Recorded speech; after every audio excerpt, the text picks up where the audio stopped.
Hey now, I love hot sauce, and when my mother-in-law got hooked up with a big old bucket of these beautiful habaneros the other day, and she gave me an ice cream pail full, I knew it was time to replenish my dwindling supply of habanero hot sauce. Now what I'm going to do today is make a recipe I've sort of been experimenting around with, which is a hot sauce that has a really nice habanero kick, as well as some sweet orange citrus punch to it, which really balances it out well. I'm really excited to do this, and I'm going to be using a process that I've been working on as well, where I'll be processing all of the veg using my Instant Pot there and then canning it afterwards. So let's try this out.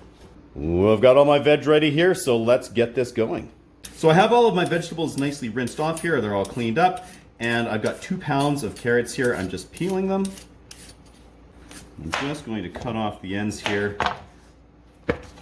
Got to save all the little offcuts here for my chickens. Now I'm chopping these up definitely more than I technically need to, but because I'm making a sizable batch, I'm a little bit worried that everything might not fit in the Instant Pot here, even though I have a decent sized Instant Pot. So I'm going to bust it up a bit smaller than I would otherwise need. And I like adding carrots to my hot sauces. I find that in addition to, you know, the natural health benefits of carrots and the flavor that I really like, they do help add sort of a bit of a balancing factor to some of the heat that is in these hot sauces here. So it's a really nice addition, and they have that bright orange color, which is super nice as well. I want a little bit of onion flavor in here as well, and I just really like the character that it adds to hot sauces. So I'm going to dice up here, it'll be roughly 3 ounces of onion. Again, I am just chopping this up here more than I technically need for this Instant Pot process here. I want to get some nice sweet bell pepper in there as well, so I've got a yellow pepper. You could obviously use orange peppers for this too, but I just thought that this might help brighten up the finished product just a little bit color-wise. The chickens love these cores. And I have 6 ounces of peeled garlic here. I don't actually need to do anything with them. These are fairly fresh, so they don't have too hard of little nubs on the end here. If they did, I'd probably cut those off, but I'm just going to leave these as is. Now I'm going to take my carrots and my onions, just get them into a hot pan here, saute them just for a little bit of color. A couple of bell peppers made it in there. Now the intention of this part of the process is not to cook these through by any means, but we are just looking to get some caramelization and other Maillard reactions going on here. All right, that's good. Let's pull these off. And we're just going to do the same here with our yellow bell peppers and the garlic. That'll be good there. I'm not going for anything too crazy here. Oh man, I'm hoping that that process also sweated out a little bit of the water weight here, just so I have a little bit more room in this Instant Pot. So I'm on to the most dangerous part of this operation so far, which is just cutting the stems off of these habaneros. I'm leaving as many of the seeds in there as possible, cutting off just the very top with the stem there.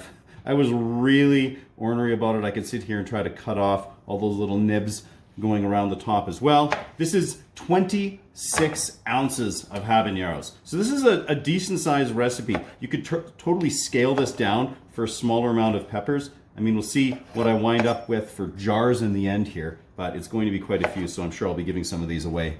And you do want to make sure that if any of your peppers are starting to turn or anything like that, that you cut off any of the bad parts. Ooh, this one pepper here, it was a little bit soft and was starting to go bad on the top there, so I just cut off half of it. You want to make sure that you don't have any of that in your finished product.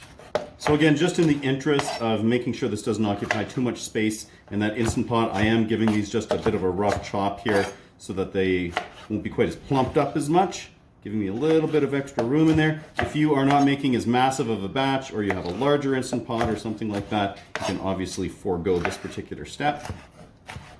Ooh, my plan seems to have worked because we are below the max fill line. This is for an Instant Pot Duo Pro 6-quart unit. Now it's time to add vinegar. I'm going to be adding a total of 6 cups to this. We'll see if we're able to fit all of that in the Instant Pot. If I can't, that's not the end of the world. I'll be able to add some of this when we go to actually blend it afterwards. But we for sure want to get some liquid in here for that pressure cooking process. Oh yeah, we'll get all of this in here. You could go with less vinegar if you wanted a thicker sauce when all is said and done. And with that, you could just use a higher acetic acid vinegar. I'm going with the 5%, but you could go with the 7% pickling vinegar and just run the math on that to figure out how much less you would need. But here we are. Okay, let's get this in the Instant Pot. Now with this Instant Pot, I'm going to run this on manual for 4 minutes. Now after the pressure cooking cycle, you can either let it naturally depressurize, or I'm just going to pop the pressure relief valve, but I'm going to turn on my hood fan before I do that. It's going to be steamy and spicy coming out of there. So I just pulled this insert out of the Instant Pot. I'm going to let this cool down just a little bit. So I don't want this to cool too terribly much, but at this point I'm going to cool it down with the orange. You might have been wondering when the orange was going to come into play here, and this is going to come into play using frozen orange juice concentrate.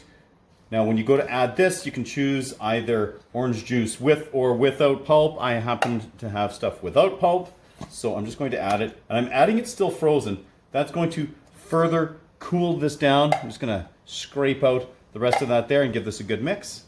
Now I'm just going to let this orange juice concentrate melt into here. That'll cool this down a little bit more. I've mentioned that a couple of times. That just makes the blending a little bit less hazardous if this isn't super steamy hot. And by using the orange juice concentrate, a person could have used oranges, but it would have taken quite a bit more volume-wise to get the orange flavor in there. I like the concentrate because you're able to get a lot of orange flavor and the sweetness that we're wanting here to balance everything out and just to sweeten up the sauce nicely in here in one fell swoop without adding a lot of volume. Same thing goes with actual orange juice. Again, that would have taken a lot more volume of juice in order to get the same amount of orange and sweetness into the final product. So here we go with the concentrate. I'm also going to add our final ingredients here. In this bowl, I've got 2 teaspoons of paprika. Go with just your favorite paprika. I also have 2 teaspoons of black peppercorns. Then I have 1 teaspoon of kosher salt. Sprinkle that in. We're going to mix it in here as well. And then you can put in some oregano, either dried. If you go with dried, probably about a teaspoon of dried. What I've got here is some fresh oregano from the greenhouse. I'm going with 16 leaves worth of that. There's some nice big healthy leaves. I'm just going to mix this up here. And now we have what is officially the most dangerous part of this whole operation, which is blending. And that's only dangerous because you don't want this to go flying out. I have had a couple incidents over the years where hot sauce has gone flying across the kitchen. So first step is not overloading it. I've got it just about halfway full here. And you don't want it super steaming hot, like I said. And then you also want to just start off here with a little pulsing as opposed to just hitting straight up blending.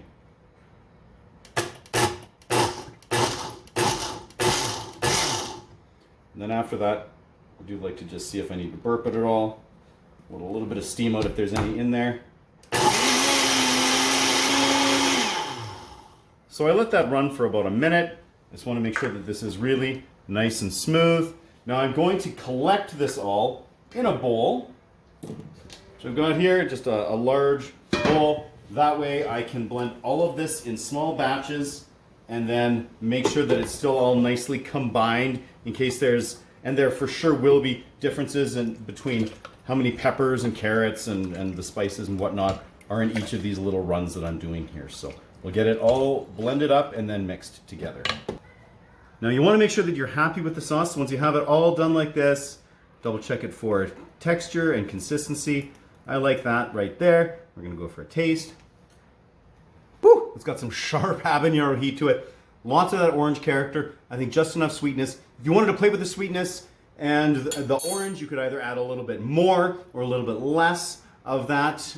If you're trying to make this and you're worried that, oh, that might be a little overkill on the orange, go with maybe half of it. At this point, taste it, see what you think, because you can always add more. You can't really take away. If you do want to add more sweetness but not more orange, maybe just like a nice raw brown sugar or something like that would be a great way to kick that up if you wish. But either way, you still have this opportunity to adjust what you have going on here. I'm really happy with this, so it's time to process it so it'll be shelf stable. So you have some different options here, both in how you want to process your hot sauce as well as how to sanitize these jars here initially. You could run them through a sterilizing cycle in your dishwasher or put them in boiling water for a little bit. I'm just using a spray bottle of my Star San sanitizer that I use in home brewing and some of my fermentations and kombucha and all kinds of stuff like that.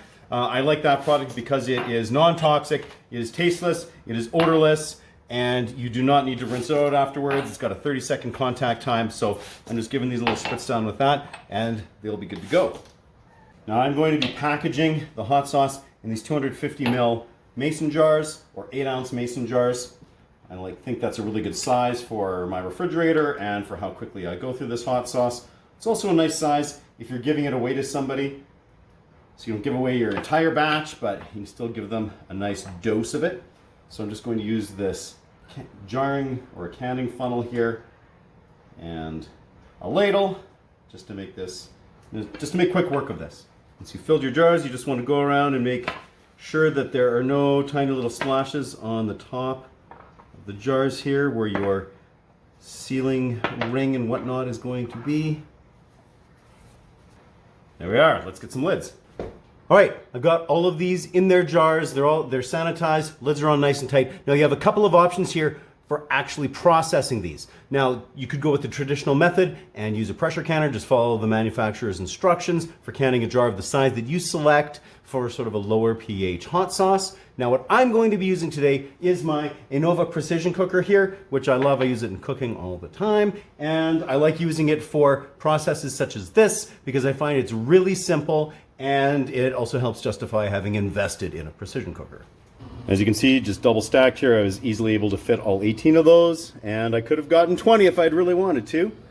And taking a peek at this, so I just got them all in here. It had been set at 160. I dropped it to 150 right before putting them in, and we are pretty much at 150. Now for pasteurizing, we're going to do this for a minimum of 2 hours, and that's going to create a shelf-stable hot sauce between the low pH with that vinegar in there and pasteurizing in this. It's the whole function of time and temperature, and it'll result in a fantastic shelf-stable hot sauce. So now that these jars have cooled and the lids have popped down, they are good to be put into storage. So you can put these in a refrigerator, or I even just like to keep them in the cold storage area of my basement, which is kind of cool year round, and they will last for months just on the shelf.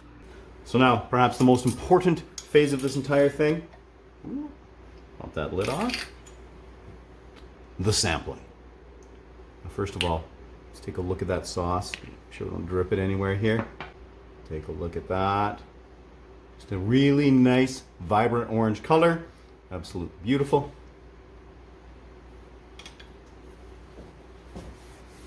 Tasting it right in the door, orange, citrus, that nice burst of that flavor coming in, followed with just a hint of garlic, some of that onion, the sweetness of those peppers, and then boom, we get the habanero coming in. This nice, it was a slightly creeping kick, but it's definitely there. My mouth is ablaze right now, but in a very delightful sort of way. I'm gonna try a secondary taste here. Yeah. Lots of sweetness coming out of that orange concentrate there, really helping to balance out that heat coming out of the habaneros. You get the nice acidity coming from the vinegar.